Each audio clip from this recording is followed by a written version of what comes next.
I could go on talking. I'll mention one other person, and that is somebody who will be speaking later on. But I just appreciate the voice and the wisdom and the leadership and the activism of Bobby Eberle and what he stands for, GOP USA. So now let's go on to I'm so excited. I'm dying to hear him speak. I mean, literally dying. When I read his resume, I was like, who is this man? Dr. Bobby Eberle, a conservative political strategist, talk show host, owner of the GOPUSA.com, as well as a race car driver. Probably drives left mad. Anyway. Former aerospace engineer, kid you not. You would think he just copied and pasted from different resumes. No, it's not. He currently hosts, now this is funny, a 13-minute news hour. See the parody there? News hour, 13 minutes, on YouTube. He's a recognized leader in conservative politics. He's been profiled in both USA Today and Insight magazine. He received his Bachelor's of Science in Aerospace Engineering from Texas A&M, followed by his MS and PhD degrees at Rice University here in Houston. He's worked at NASA for 12 years, a happy baker dozen, and for several contractors before starting his own business. He's currently working on his master's degree in theology, like he has nothing else to do, from the University of Notre Dame. So the right man for the right time for the right, Dr. Bobby Eberle. Thank you, Seema. And folks, I want to thank you guys for coming out today. I really, really appreciate it. I know there's a lot of places you could be. I want to thank all the great speakers that we had, especially Governor Abbott. You know, I was talking to him backstage before we started, and I didn't realize that about 25 years ago, I thought I was this young hotshot. I was president of the Houston Young Republicans, and one of my very first guest speakers was a young hotshot named Greg Abbott. And it's just interesting to see how our political fortunes have gone in completely different directions. So, but on that, he talked about Martin Luther King. And what we see now, something else that has gone in a completely different direction, is this hate that's in America, the race relations that are going on in America, the level of division that we are seeing. And as an example, I want to give you my background on that. And as like the governor said, he talked about Dr. Martin Luther King. Here's a guy that gave everything to bring America together. Every single thing to make us united. Diverse, yes. Multicultural, of course. But American through and through. That was number one. That was his teaching. He had a tremendous influence on me, and I think anyone in my generation. I was born the year Dr. King was assassinated.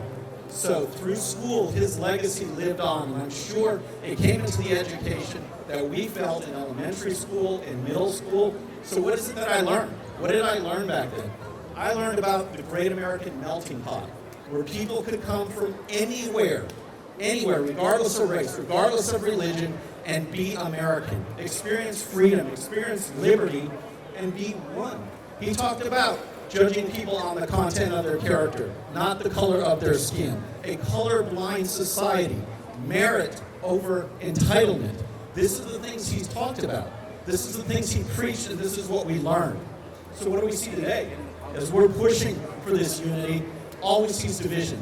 All we see is division out there. Rather than a colorblind society, we're getting critical race theory, which seeks to divide Americans based on race. The great American melting pot is gone. We have kids in class being taught to hate America. And it just drives me crazy. Dr. King gave his life to fight racism and segregation. Now we have race-based graduations. We have classes that exclude students based on race. And now there are race-based segregated dormitories on many college campuses. This is what we're facing. It's not unity, it's division, and it is exactly what the left wants. Just look back this summer. Look at what we saw this summer. As we were pleading for people to have peace, to have dialogue, what was going on? Riots, violence across the country. The left did nothing. They said nothing. When the buildings were burning, when the businesses were being destroyed, the left was silent because they wanted the division, and the division has had an impact. Back in 2005, just some numbers for you since I'm a numbers guy. Back in 2005, Gallup did a poll, and they asked, and only 16 people said that race relations, they were very worried about it, very concerned. Only 16%. Today, that is 48%. 48% are very concerned. You had another 25 that are somewhat concerned. That's 73% of today's people that think something is wrong with race relations. Back in 2005, that was 37%. Another way to look at it is back in 2005, you had 53% of people that felt very good or somewhat good about the state of race relations. 53%. Now it's 23%. And this is what happens. This is unreal, but this is what happens when you use division as a weapon. When you go after people and you try to divide them. Now I want to go back to the summer of the riots real quick, because we saw something interesting happen. We had the chaos, we had the vandalism, we had the rioting, the looting, and it went on through the summer, it went on through the fall, and then something magical happened. Just something magical changed after Election Day. All of a sudden, the left and the media, they're saying that we need to come together, that we need to tone down the rhetoric, that we need to unite. And it was just crazy because we know that the left does not care about unity. They don't care about unity at all, but that was their message. And here's the thing, folks, is that unity is a prop that they use.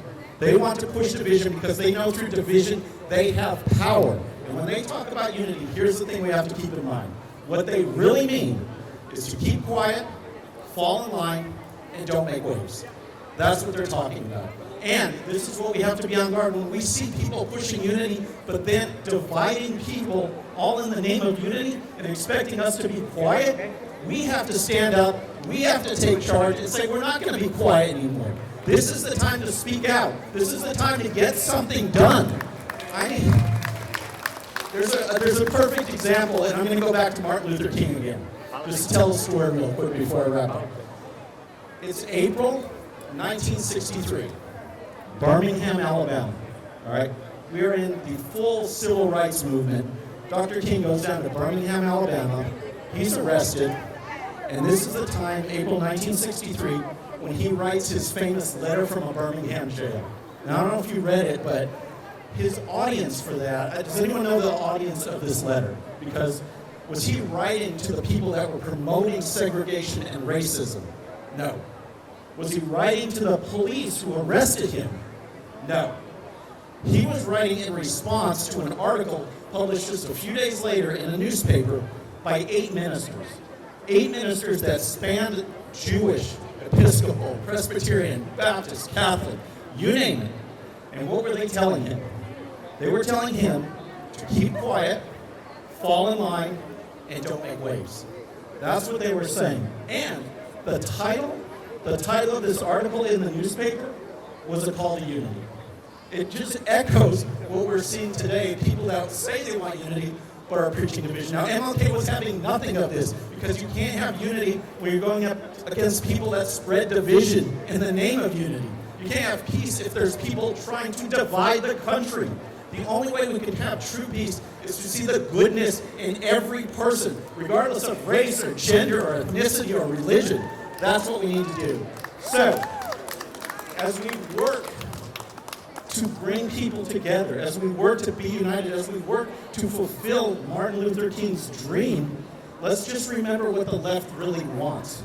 Let's remember what Martin Luther King's own peers wanted. They wanted us to keep quiet, fall in line, and don't make waves. But I don't know about you, but I'm done with that. I am done with that. I am ready to make some noise, and I know you guys are too.